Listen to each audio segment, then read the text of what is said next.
ఏంటి ఇంత బాగా రెడీ అయిందని చూస్తుర్రా? ఏం లేదండి, నేనైతే సారీ ఫంక్షన్కి వెళ్తున్నా, అందుకే రెడీ అవుతున్నా. రెడీ అయితే అయిపోయినా, ఇక వెళ్ళడం. నేనైతే ఇలా రెడీ అయినా, చూడండి ఫ్రెండ్స్ ఎలా ఉన్నాను. ఇక నేనైతే సింపుల్ గా రెడీ అయినా అని అనుకుంటున్నా. ఫంక్షన్కి వెళ్ళినాకనైతే తెలుస్తుంది నేను సింపుల్ గా ఉన్నానా, హెవీగా ఉన్నానా అనేది. ఇంకా మా ఆయన కూడా రెడీ అయిండు, చిన్న బొట్టు పెట్టుకున్నాడు. అది ఏర్పడతలేదు అని చెప్పి నేనైతే కొంచెం పెద్దగా పెట్టినా. ఇక మేము ఫంక్షన్ దగ్గరే అని చెప్పి మేమైతే బైక్ మీదనే వెళ్తున్నాం. పాపకైతే ఫోటో షూట్ కూడా తీయించారు, చాలా బాగుంది. ఫంక్షన్ కూడా మంచిగా అయింది. ఇక భోజనానికి అయితే లైన్ లో నిల్చున్నాం. మా పిన్నచ్చ అయితే నాతోటైతే పట్టుకొని మాట్లాడుతుంది. అందరూ మాట్లాడారు తెలిసిన వాళ్ళైతే.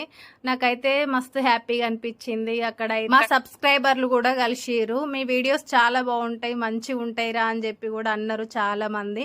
అన్నం తినడం అయితే అయిపోయింది. లాస్ట్ లో కొంచెం ఐస్ క్రీమ్ కూడా తిన్నా. ఇంకా నా సారీ ఎలా ఉందో కూడా కామెంట్ సెక్షన్ లో అయితే కామెంట్ చేయండి. వీడియో నచ్చితే లైక్ చేయండి.